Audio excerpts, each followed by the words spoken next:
ఎలా ఉండాలంటే మనం తెల్లవారుజాము లేయడానికి చాలా బద్ధకం వస్తుంది. మాట మాట్లాడటానికి కూడా బద్ధకం రావాలి. ఈ బద్ధకం వస్తే ఎన్ని కర్మలు పోను. మాట్లాడడానికి బద్ధకం రావట్లేదు కదా, తినడానికి బద్ధకం రావట్లా, మాట్లాడడానికి బద్ధకం రావట్లా, లేవడానికి బద్ధకం వస్తుంది. బద్ధకాన్ని వదులుకొని మంచి నిద్రపోయి సరిగ్గా పడుకుంటే 3 గంటలు చాలండి ఎవరికైనా. ఒక జానికి 3 గంటల కంటే ఎక్కువ నిద్రపోతే ఇంకా ఉన్నట్టే కదా. సాధన ఎంత తీవ్రంగా చేస్తారో నిద్ర కూడా తగ్గిపోతుంది.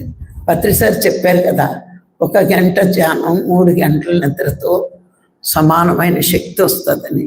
నిద్ర ఎందుకు అంటే శరీరం అలసిపోతుంది కాబట్టి ప్రతి మానవుడు పడుకుండి లేవాలి. ఎందుకంటే ఇంద్రియాలకి రెస్ట్ ఇస్తాడు. అది ఇంద్రియాలు పనిచేసే శక్తి ఖర్చు పెట్టుకోవట్లేదు కాబట్టి ఆ శక్తి ఆదా అవుతుంది.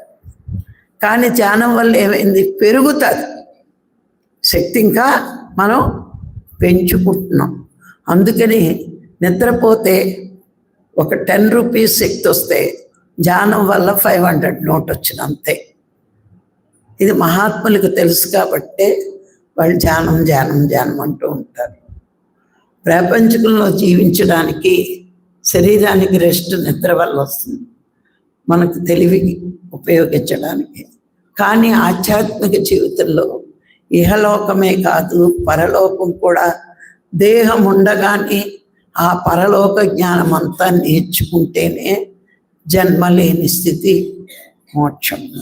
దానికోసం ఎక్కువ శక్తి కావాలి కాబట్టి దానికి మార్గం ధ్యానం పొందడమే. ఆ ధ్యానం చేస్తేనే మనకు ఆ శక్తి వస్తుంది.